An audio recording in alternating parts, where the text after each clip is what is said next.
नमस्कार दोस्तों, कैसे हैं आप लोग। आई होप कि आप सभी स्वस्थ हैं, तंदुरुस्त हैं और ज़बरदस्त हैं। तो दोस्तों आज है हमारा टॉपिक विल हैव टू। आज सीखेंगे कि कहां पर और किस तरह के सेंटेंस में हम विल हैव टू को यूज़ करते हैं।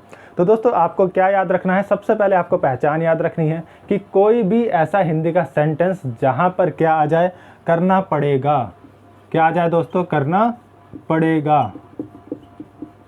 तो वहाँ पर हम विल हैव टू को यूज़ करते हैं। किसी भी हिंदी के सेंटेंस के एंड में क्या आ जाए, करना पड़ेगा, तो वहाँ पर हम विल हैव टू को यूज़ करते हैं। फॉर एग्ज़ाम्पल, मुझे आपको कॉल करनी पड़ेगी, लास्ट में क्या आया, करना पड़ेगा, करनी पड़ेगी। तो इस तरह के सेंटेंस को हम विल हैव टू की मदद से इंग्लिश में ट्रांसलेट कर पाते हैं। जैसे कि मुझे कंप्यूटर चलाना पड़ेगा, या फिर मुझे पार्क जाना पड़ेगा, या फिर आपको गांव जाना पड़ेगा। इस तरह के सेंटेंस को, मैं इस तरह के सेंटेंस की बात कर रहा हूँ, शायद आपको पहचान क्लियर हो गई होगी कि इस तरह के सेंटेंस को हम विल हैव टू की मदद से इंग्लिश में ट्रांसलेट या इंग्लिश में बोल पाते हैं। लेकिन विल हैव टू को यूज़ करने से पहले हमें ये पता होना चाहिए कि इसका सही फॉर्मेशन क्या होता है, सही रूल क्या होता है, सही स्ट्रक्चर क्या होता है। तो दोस्तों वो रूल या फिर स्ट्रक्चर की अगर मैं बात करूँ तो सबसे पहले आप सभी को पता है कि हम क्या यूज़ करते हैं, सब्जेक्ट का यूज़ करते हैं। क्या यूज़ करते हैं दोस्तों, सब्जेक्ट का यूज़ करते हैं। उसके बाद हम यूज़ करेंगे विल हैव टू को, will have to. Then verb की फर्स्ट फॉर्म यूज़ करनी है आपको, और लास्ट में आपको यूज़ करना है ऑब्जेक्ट। क्लियर है। यहाँ पर शैल आप लगाओ या मत लगाओ, आपकी मर्जी है, लेकिन मैं ये कहूँगा कि आजकल हम कहीं पर भी किसी के साथ शैल का यूज़ नहीं करते, खासकर बोलने में। क्लियर है। खासकर स्पीकिंग करने में हम शैल का यूज़ नहीं करते, हमेशा और हर किसी सब्जेक्ट के साथ विल का ही यूज़ किया जाता है। तो दोस्तों रूल, इसका स्ट्रक्चर क्या होगा, सबसे पहले आपको सब्जेक्ट का यूज़ करना है, फिर विल हैव टू का यूज़ करना है, और फिर आपको वर्ब की फर्स्ट फॉर्म यूज़ करनी है, और देन आपको ऑब्जेक्ट का यूज़ करना है। मैं यहाँ पर सभी के साथ विल का यूज़ करवा रहा हूँ क्योंकि आजकल हम सभी के साथ विल को ही यूज़ करते हैं। क्लियर दोस्तों। देखो अब सब्जेक्ट क्या होता है, सब्जेक्ट होता है काम करने वाला यानी कि कर्ता। क्या होता है, काम करने वाला यानी कि कर्ता। सेंटेंस के जो भी सेंटेंस होता है उसको पढ़कर हमें ये पता चल जाता है यहाँ पर काम करने वाला व्यक्ति कौन है, काम किसके द्वारा किया जाता है, तो वो हमारा सब्जेक्ट हो जाएगा। उसके बाद हमेशा और हर किसी सब्जेक्ट के साथ आपको क्या यूज़ करना है, विल हैव टू यूज़ करना है, और बीच उसके बाद आपको वर्ब की फर्स्ट फॉर्म और लास्ट में आपको ऑब्जेक्ट का यूज़ करना है। एक एग्जाम्पल देखते हैं दोस्तों, ताकि आपको और ज़्यादा अच्छे से क्लियर हो जाए कॉन्सेप्ट। तो दोस्तों एग्जाम्पल क्या होगा, जैसे कि आपको या फिर मैं बोलूँ मुझे उसे कॉल करनी पड़ेगी, मुझे उसे कॉल करनी पड़ेगी। हम पड़ेगा वाला कर रहे हैं, तो मुझे उसे कॉल करनी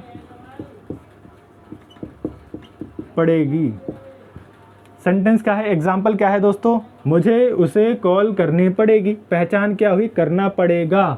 क्या बताया था मैंने कि अगर ऐसा कोई वर्ड आता है at the end of the sentence, तो वहाँ पर आपको क्या यूज़ करना है, विल हैव टू यूज़ करना है। और विल हैव टू यूज़ करने से पहले एक स्ट्रक्चर को आपको फॉलो करना है, और वह स्ट्रक्चर है ये।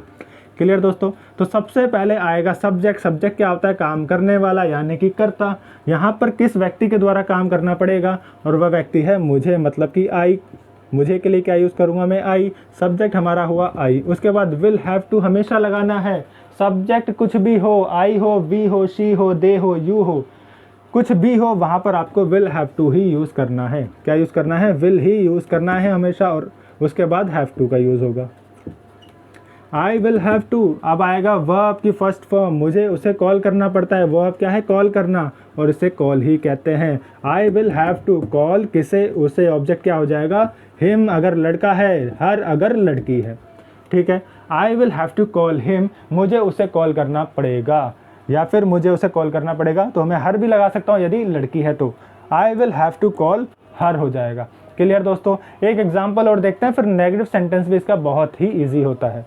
तो एक दूसरा एग्जाम्पल क्या होगा दोस्तों, यदि मुझे बोलना हो कि आपको यहाँ आना पड़ेगा,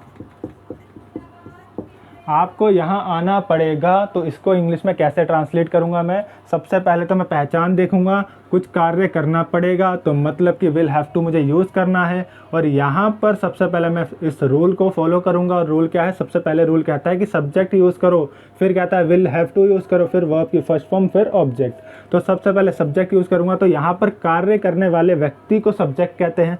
किसको आना पड़ेगा, आपको आना पड़ेगा। और आप क्या हो, आपका सब्जेक्टिव केस क्या है, यू है। क्या है, यू। आपको आना पड़ेगा मतलब यू हो गया। आपके लिए हमने यू यूज़ किया। उसके बाद विल हैव टू तो हमेशा और हर किसी के साथ आपको यूज़ करना है। You will have to, you will have to. उसके बाद वर्ब की फर्स्ट फॉर्म, वर्ब क्या है, आना, और आने को क्या कहते हैं हम, come. You will have to come here, यहाँ पर आना पड़ेगा। तो दोस्तों क्या हुआ, आपको यहाँ आना पड़ेगा मतलब you will have to come here, आपको यहाँ पर आना पड़ेगा। और अगर यदि हम नेगेटिव सेंटेंस की बात करते हैं तो नेगेटिव सेंटेंस में क्या हो जाएगा, थर्ड प्लेस पर यहाँ पर आपको नॉट का यूज़ करना होगा। किसका यूज़ करना होगा दोस्तों, नॉट का यूज़ थर्ड प्लेस पर। ठीक है, तो सब्जेक्ट विल, उसके बाद नॉट, फिर हैव टू, उसके बाद वर्ब की फर्स्ट फॉर्म, फिर लास्ट में ऑब्जेक्ट। और यदि मुझे यहाँ पर ही इसको नेगेटिव सेंटेंस बनाना हो, यदि मुझे इसे ही नेगेटिव सेंटेंस बनाना हो, तो आपको यहाँ नहीं आना पड़ेगा। ये नेगेटिव सेंटेंस हो गया क्योंकि मैंने यहाँ पर नहीं का यूज़ कर दिया। और पहचान तो क्लियर है, विल हैव टू आएगा, तो यहाँ पर आपको नहीं की वजह से क्या यूज़ करना होगा, थर्ड प्लेस पर नॉट यूज़ करना होगा। और यहाँ का रूल क्या है, इसका रूल क्या होगा, सब्जेक्ट विल, उसके बाद नॉट, देन हैव टू, उसके बाद वर्ब की फर्स्ट फॉर्म और लास्ट में ऑब्जेक्ट। आपको यहाँ नहीं आना पड़ेगा। इसका मतलब क्या है, सबसे पहले सब्जेक्ट यूज़ करोगे, सब्जेक्ट क्या है, यू। उसके बाद विल यूज़ करोगे, हर किसी सब्जेक्ट के साथ आपको विल ही यूज़ करना है, शैल को भूल जाओ। आपको यहाँ आना पड़ेगा यू विल, और यहाँ नहीं आना पड़ेगा, तो इसका मतलब यू विल नॉट आएगा थर्ड प्लेस पर। नॉट कहाँ आएगा, थर्ड प्लेस पर।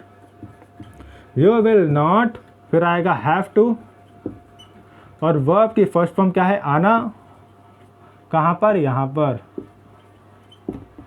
तो आपको यहाँ नहीं आना पड़ेगा, you will not have to come here. इस तरीके से आप इंग्लिश में इसको ट्रांसलेट कर सकते हैं बहुत ही इजी तरीके से। बशर्ते आपको ये वाला रूल आपके दिमाग में अच्छे से बैठा होना चाहिए, है ना। इस रूल को एक बार याद कर लेना, माइंड में बिठा लेना, उसके हिसाब से आप किसी भी सेंटेंस को जो इस तरह की पहचान रखता है उसको इंग्लिश में ट्रांसलेट कर पाओगे बहुत ही ईजिली।